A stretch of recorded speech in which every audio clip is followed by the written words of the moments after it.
Hey, this is Mark here, and I'm here to talk about LOMO Dynamic microphones. Not often do people talk about them. I talk a lot about their tube microphones, their solid-state microphones, their electric condensers and regular condensers and large diaphragm and small diaphragm, and they're all pretty great. Their dynamic microphones, not known for being great, but there's a few of them that are useful. I think these two that I'm going to show you today are. This beautiful one here is the 82A-5. It's an early, it's an early model from the 60s. It's a really cool head basket, and we've actually used these as donor mics for a body for a tube microphone. So making a reproduction of a, the head basket is not entirely unlike the 19A-19 head basket, and the construction and look of it also on that kind of that Russian military gray. It looks badass, and it's a pretty good microphone for some things. So what I'm going to do today is I'm going to benchmark these microphones, and the other one I have here is what's it? They call it it's the MD series, MD-200, I think, or 300. Let's see here. This is the 300. I think there's a 200 as well. They're pretty identical. This obviously a later microphone. But not so much so that they would have an XLR or a mini DIN. This has that Russian military connector on it, so you need a special cable to run them. They are plentiful and yet hard to find. That 4-pin connector, but I just kind of stocked up on them and kept them around, buying them off of folks on eBay and such. Or I used to go to the Russian radio markets when I lived in Russia and would just buy them up. The 7-pin is hard to find, the 4-pin, and I'd buy tubes. I just enjoyed visiting these radio markets, and sometimes this is probably where I bought these microphones even. They would have the strangest, most interesting things, so like a flea market, but for electronics, and usually Soviet electronics. They're all but gone now. There were a couple of them left when I stopped traveling to Russia previous to the Ukrainian war. And they've probably been wiped out by now, a lot less commonplace. But I met some interesting characters and found some interesting stuff. So, anyways, back to it. We're going to listen to these microphones, and we're going to benchmark them against an SM58, just the regular old 58. So, here we go.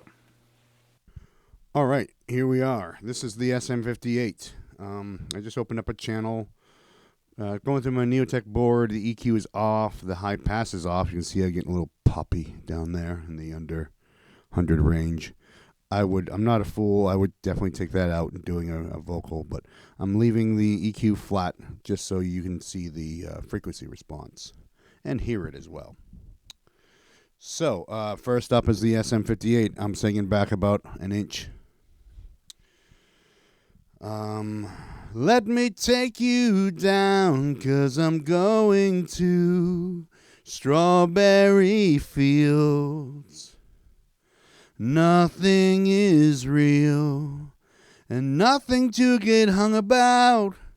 Strawberry fields forever. All right.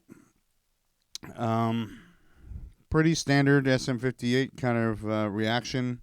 I'd want to EQ that right away a little bit, especially if it's a lead vocal, but it's okay. It's serviceable.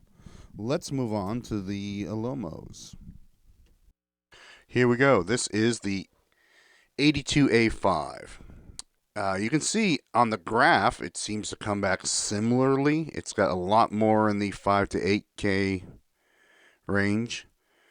And, still got some of that low-end breathy proximity effect stuff that I would take out. Let me take you down, 'cause I'm going to strawberry fields. Nothing is real, and nothing to get hung about. Strawberry fields forever. All right. So you see a distinct difference, and they're both good sounds, both usable sounds. This is brighter. The fundamentals seem to pop up a little more. I like it. do. Comes in a little stronger at the same. I left the trim pod in the exact same spot. A different sound, but a usable sound, and something I kind of like. And it's a little more ready, having that higher end in there, a little more ready to use. All right, let's switch over to the MD.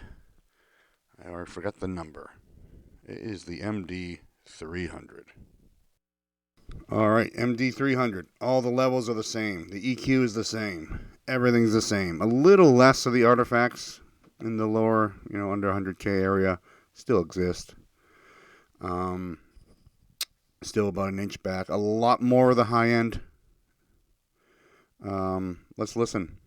Let me take you down, 'cause I'm going to strawberry fields.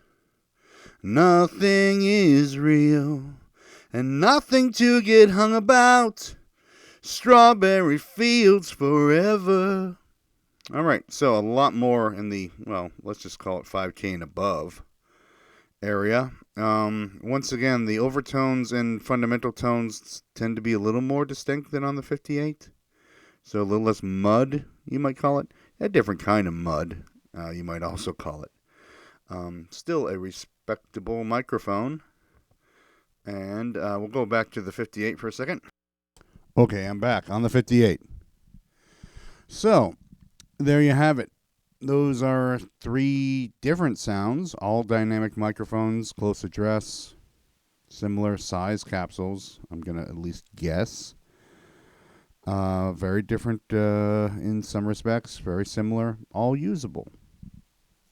So that's my little presentation on the LOMO solid state. Let me know if you had a favorite and all that kind of stuff. Chime in.